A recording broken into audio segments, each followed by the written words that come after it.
Salut à tous, c'est encore moi, Patrick Duval. Je vous rappelle que sur ma chaîne, je parle de tout ce qu'on peut faire soi-même. Abonnez-vous si vous aimez bricoler, il y aura plein de choses intéressantes. Et maintenant, passons directement au sujet de cette vidéo. Dans la ferme ou sur le terrain de la datcha, il est souvent nécessaire de clôturer le territoire, d'assembler des cages ou des enclos. Pour la garde des animaux, etc. L'achat de grillage en rabica dans le commerce entraîne des dépenses considérables. Mais il est possible de le fabriquer soi-même avec un mécanisme simple, sans avoir besoin de compétences particulières ni de matériaux coûteux. Vous aurez besoin de une tige d'acier d'un diamètre de 1 cm, un tube rectangulaire profil peinture métallique, une poignée rotative, fil d'acier d'un diamètre de 4 mm, planche à clous, etc. Outils, mètre ruban, pince magnétique, soudeur, marteau, coupe-boulon, pince, étau, perceuse, ciseaux à couper le fil, etc. Perceuse de qualité et durable sur AliExpress à prix réduit, http://ali. Pub 5ZWMXZ fabriquer un mécanisme et y tisser un filet rabica à partir de fil d'acier de 4 mm. Couper deux longueurs de 35 cm et 5 cm dans la tige d'acier. Soudez-les dans un cadre rectangulaire d'une largeur de 7 cm. Cela permettra de garantir la taille des mailles de la grille de 7 cm. Au centre du petit côté du cadre, nous soudons une poignée fabriquée à partir de 3 éléments coupe dans la même tige que le cadre. Sur l'autre petit côté du cadre, nous soudons également perpendiculairement une tige provenant de la même tige jusqu'au centre du cadre, que nous raccourcissons ensuite à la taille voulue.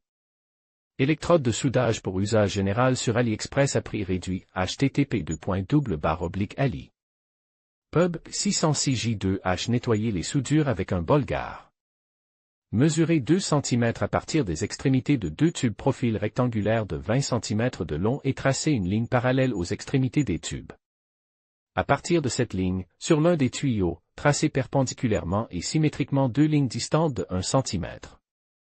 Découpez des sections rectangulaires dans les côtes opposées délimitées par ces trois lignes. Dans la deuxième section, percez un trou d'un diamètre de 1 cm à partir du haut, tangentiellement à la ligne. Disque CMM à longue durée de vie sur AliExpress à prix réduit, http://ali. Pub 61 BJ placez le tube profil avec le trou vers le haut et l'intérieur à l'extrémité de la troisième ébauche de tube profil et soudez-le dans cette position. Insérez L, éperon, du cadre dans le trou du poteau vertical et placez le poteau à fente rectangulaire sous la section horizontale. De la poignée soudée au cadre à partir de l'autre extrémité. À l'aide d'un angle magnétique, formez un angle droit entre le poteau et la base et reliez-les par soudure. Sur le côté du tuyau de base profil, au niveau de la face d'extrémité, pressez une section plus courte du même tuyau sur le tuyau de base profil et soudez-les ensemble.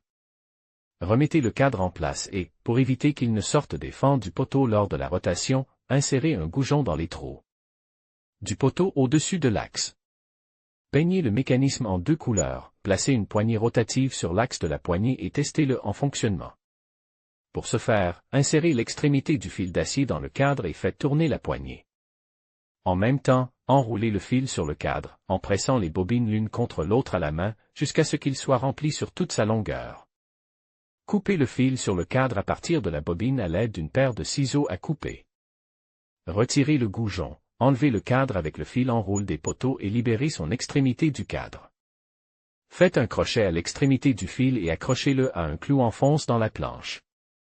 Tirez le cadre le long de la planche et étirez les bobines de fil de façon à ce que les courbes soient à 90 degrés. Une fois la longueur voulue atteinte, coupez la partie étirée des bobines de celles qui restent sur le cadre. Pour faciliter le détachement des bobines du cadre, tapez dessus avec un marteau. Dans cet ordre, nous fabriquons autant d'ébauches que nécessaire. On relie les ébauches en les tissant l'une dans l'autre en faisant tourner l'une des ébauches autour de son axe, comme si on la vissait. On obtient ainsi une toile de filet rabica d'une largeur de 120 cm, avec des alvéoles de 7 cm sur 7 cm et la hauteur souhaitée.